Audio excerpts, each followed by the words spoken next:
आप देख रहे हैं इंडिया टाउन न्यूज, भारत की बात। नमस्कार, मैं हूं आपके साथ सिमरन कौर और आप देख रहे हैं इंडिया टाउन न्यूज। प्रदेश में सत्ता परिवर्तन के बाद भी भू माफिया और रेत माफियाओं के हौसले बुलंद हैं। इनके हौसले इतने बुलंद हैं कि शासकीय जमीनों की खरीदी बिक्री की बात हो या जिले के प्रवाहित होने वाली नदियों में हो रहे अवैध रेत उत्खनन और परिवहन की बात हो, ऐसे माफियाओं पर कार्रवाई नहीं होना राजनीतिक संरक्षण मिलना प्रतीत होता है।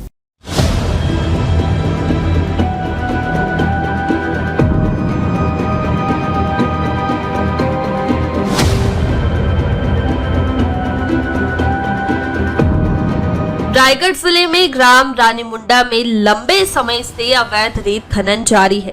दरअसल मंत्री के दिए बयान जिस पर कहा गया था कि रेत खनन पर फिलहाल रोक लगाई गई है, परंतु मौके पर जाने से पता चला कि इस गांव में रेत खनन खुलेआम चल रहा है, जहां माफियाओं के तकरीबन 70 से 80 ट्रैक्टर मौके से रेत परिवहन करते नजर आए हैं।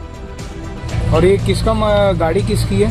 मेरी है। और रेत मेरे से लेके जा रहा हूँ, बाथरूम बनवा रहा हूँ तो उसी के लिए। ये रेत ले जाने के लिए आपको किसी टोकन या कुछ रसीद करवाना पड़ा?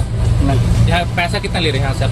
100। कौन ले रहा है? यही गांव वाले लेते हैं। क्या नाम है उसका? सरपंच लेता है? पता नहीं आपको, उतना तो मेरे को भी नहीं पता है। पहली बार आया हूँ तो क्या जानूंगा। क्या नाम है उसका? नाम पूछे? नहीं जान रहा हूँ ना, पहली बार आया हूँ तो क्या जानूंगा। जब इंडिया टाउन न्यूज की टीम मौके पर पहुंची तो एक अलग ही नजारा देखने को मिला, जहां खड़े थे कई माफिया, जिसमें पहले कहा गया कि रेत जा रहा है प्रधानमंत्री आवास योजना के लिए, पर जब हमने पेपर मांगा तब माफिया ने कहा कि छोड़ो ना, आपस में बना लेते हैं।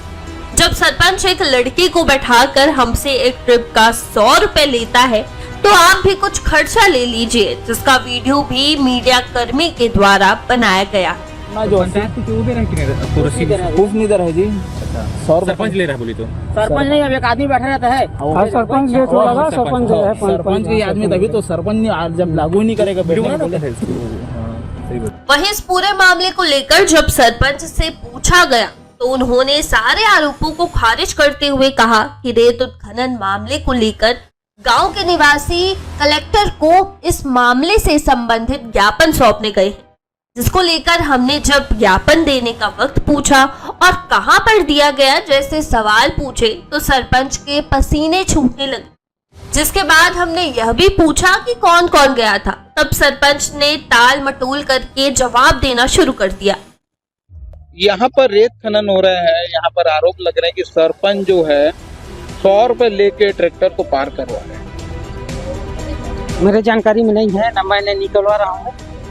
मैं तो अक्सर बाहर रहता हूँ और दूसरी जगह काम भी करवा रहा हूँ अभी, नल जल वाला, और मेरे को जानकारी नहीं कि यहाँ मेरे चलते कुछ नहीं निकल रहा है बालू, ना मैं निकलवा रहा हूँ। अच्छा, यहाँ पर जिनके द्वारा बालू को निकाला जा रहा है उनके द्वारा एक स्क्रीनशॉट दिखाया जा रहा है जिसमें 100 रुपए की जो राशि है वो आपके फोन पे में ट्रांसफर की। पता नहीं अब किसके में कौन ट्रांसफ़र किया है, मेरे में तो ट्रांसफ़र नहीं हुआ है, मेरा जानकारी नहीं है, तो मैं क्या बता सकता हूँ कि फ़ोन पे में किसके में फ़ोन पे किया है। अच्छा, आप यही मौके स्थल पे मौजूद हैं और आपके सामने भी रेत जो है खनन खुलेआम रेत अवैध जो खनन है अवैध होते जा रहा है और लगातार ट्रैक्टरें जो है निकलते जा रही है, रोक नहीं लगाई जा रही है आपके द्वारा। अब आप लोग आए हो यहाँ पर, मेरे को फ़ोन किए और बुलाया तो मैं आया और देखा, मैं तो नहीं था यहाँ पर, है ना। क्या ट्रैक्टर जो रेत खनन हो रहा है उसको बंद करने के लिए क्या पहल की जा रही है गांव के द्वारा या आपके द्वारा? आप एक सरपंच और सरपंच जो है गांव का जिम्मेदार नागरिक होता है।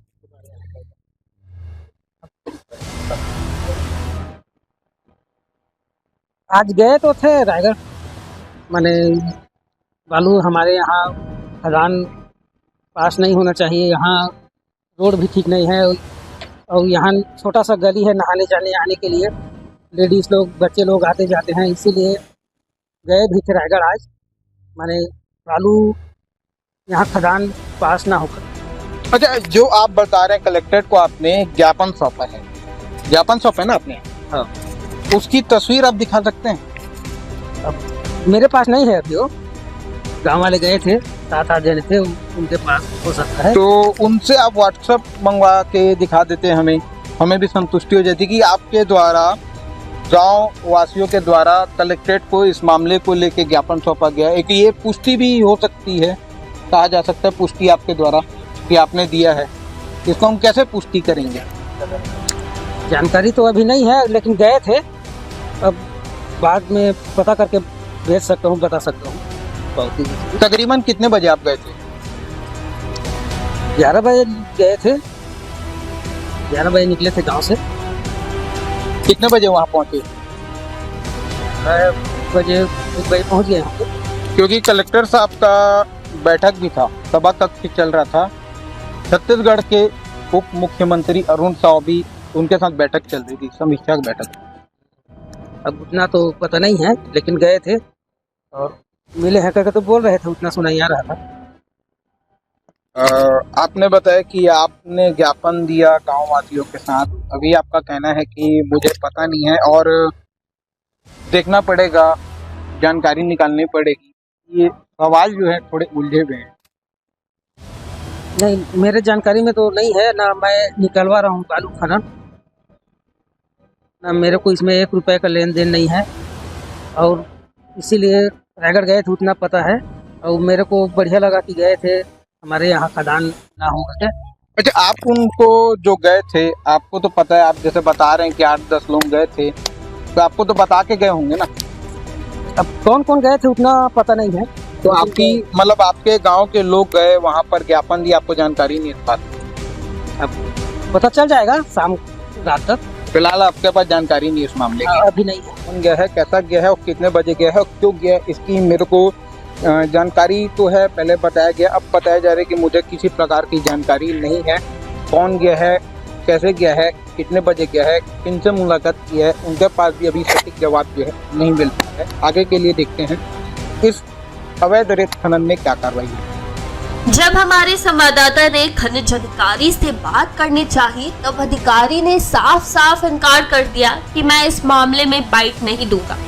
उसके बाद संवाददाता ने खनिज इंस्पेक्टर को भी फोन लगाया, तो उनके द्वारा भी यह कहकर टाल दिया गया कि मेरे पास अभी टीम नहीं है। टीम है भी तो सिर्फ एक है और मैं अभी कार्यवाही नहीं करूंगा तो भी 3 से 4 दिन बाद। खनिज अधिकारी का ऐसा कहना आखिर सवालों पर संदेह पैदा करता है। आखिर विभाग के अधिकारी क्यों मीडिया से बात करने या सवालों के जवाब देने से कतरा रहे हैं? वक्त हम खड़े हैं रायगढ़ के कुछ किलोमीटर दूर, और किलोमीटर दूर खड़े होने के बाद आप देख सकते हैं किस तरीके से खुलेआम रेत खनन माफिया जो है रेत खनन को बढ़ावा देकर किस तरीके से रेत खनन रायगढ़ शहर में हो रहा है। तो दूसरी तरफ रायगढ़ के जो माइनिंग अधिकारी है वो फोन उठाने से, और फोन उठाने की बात को तो दूर की बात है, मीडिया से रूबरू होने से घबरा रहे हैं। और उनका कहना रहता है कि मैं मीडिया से आज तक कभी रूबरू हुआ नहीं, तो आखिर मैं आज क्यों हूं और किस लिए हूं, और यदि मीडिया को मुलाकात करनी है तो रायगढ़ कलेक्टर से करे, हमसे क्यों करे, और हम किसी भी कारणों और प्रश्नों का हम जवाब क्यों दें, हमारा वह फर्ज नहीं है। और कार्रवाई की जब उनसे हमारी बात की गई तो कार्रवाई को लेके साफ साफ उनके द्वारा इनकार कर दिया गया कि मेरे द्वारा किसी प्रकार की कार्यवाही जो है ट्रैक्टर पर नहीं की जाएगी। मिली जानकारी के अनुसार यहाँ प्रतिदिन 100 से अधिक ट्रैक्टर लगते हैं। सरपंच पैसा लेते हैं और खनन करने की अनुमति दे देते हैं, जबकि यह क्षेत्र मंत्री जी का बताया जा रहा है। उसके बाद भी कार्यवाही तो दूर की बात, यह खनिज विभाग झांकने भी नहीं आते। कहीं सरपंच के साथ खनिज विभाग के अधिकारी का भी पैसे का साठ-गांठ तो नहीं, यह सवाल अभी तक बना हुआ है।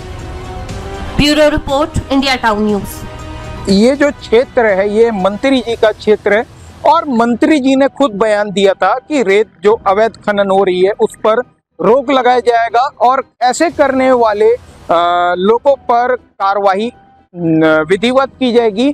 कार्रवाई के साथ धाराओं को जोड़ते हुए ट्रैक्टरों की भी जब्ती की जाएगी, जो रेत खनन करते हैं माफियाओं की गिरफ्तारी भी की जाएगी। परंतु ऐसा क्या है कि मंत्री जी के क्षेत्र पर ही ये जो माफिया का खेल है, रेत खनन का खेल है, खुलेआम और जोर शोर से हो रहा है, जिसको लेके देखना ये है क्या मंत्री जी इस खबर को देखकर क्या इस पर कार्रवाई करवाएंगे या ये जो रेत खनन का मामला है यूं ही बरकरार रहेगा। आप देख रहे हैं इंडिया टाउन न्यूज, भारत की बात।